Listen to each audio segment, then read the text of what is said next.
And I want to start my speech with a little story.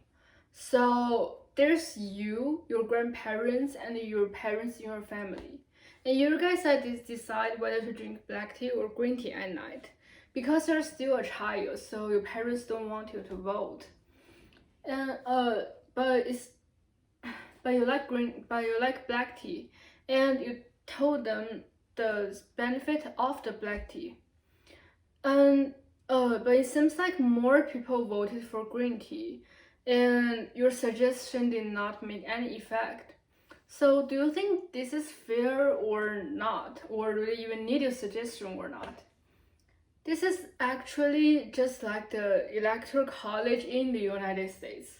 The government asks you to express your suggestion and ideas, and they even let you vote for it. But the final decision is still on the hand of the Electoral College. We want democracy, but do you think this is the actual democracy that we want? And what is this Electoral College thing doing, and do we have to keep it or not? The Federal Court of the United States has ruled that the electors, the members of the Electoral College who cast votes for president, can cast their votes for whoever they want, even if they're going against the state's popular vote. And they still reserve the right to make the decision. This means that the state's consensus may not be reflected in who their votes end up going to.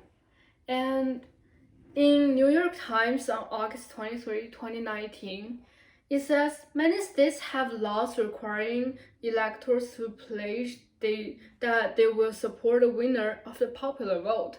But actually the Constitution was mute on this subject.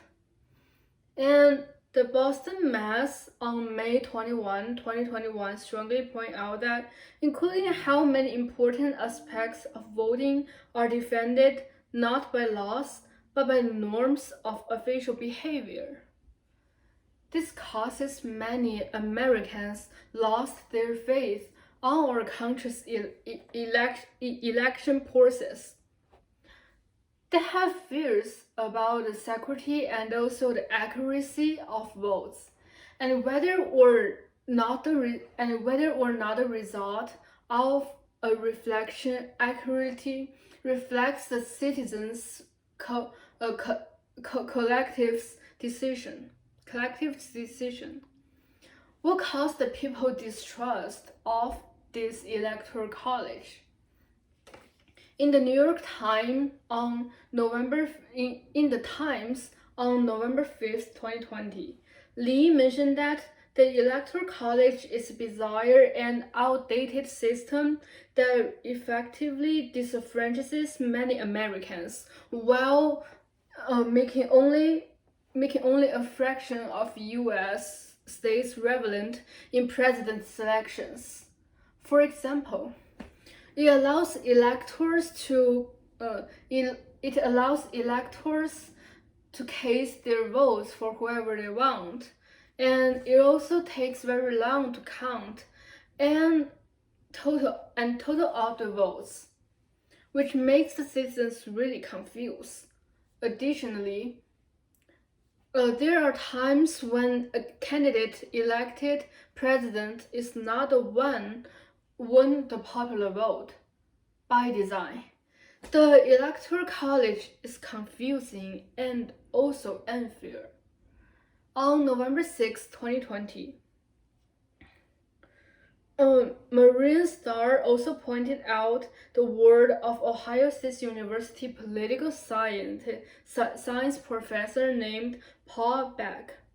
He said that it is an odd institution that continues to confuse people.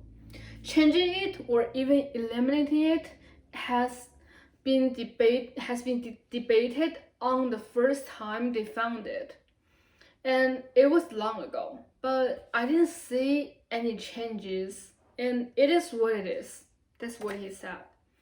And another reason why the Electoral College was not formed was on October 1st, 2018. There's a comment on the National Review speaking of, are we really to redraw our presidential selections only for the 1/10 of the people of the population?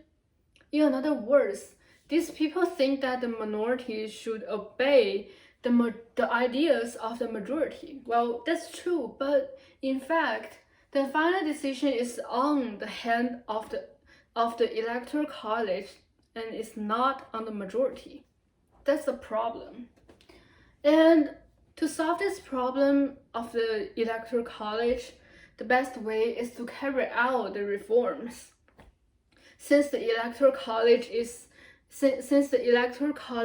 the core of our current government, its cancellation may cause more problems actually. And it was mentioned in East Bay Time on May 30, 2019, amend the Constitution to reform the Electoral College, not eliminating it. So, reform could take the form of allocating electors according to individual congressional district, but only after addressing the problem of gerrymandering. The two electors, representative of each state's senator, could be allocated to presidential victor of each state. And another way to solve this problem is to completely cancel the Electoral College and also replace it with letting everyone vote. An important point was also made in the article on November 1st, 2020. The United States is lurching toward a state of perpetual minority rule, if we aren't already there, and that is a virus that undermines the very foundation of our nation.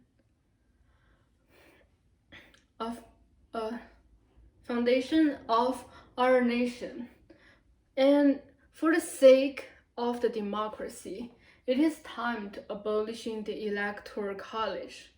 So, in conclusion, the existence of the Electoral College did not convince people, but it gives people and also it didn't give people the fairest decision. It deprives many Americans confused about our government. And although it is impossible to implement a perfect voting system, but there is a way that maybe we can make certain changes to make it better, such as modifying or abolishing the Electoral College. Well, I hope the government is working hard to solve this problem. Thank you.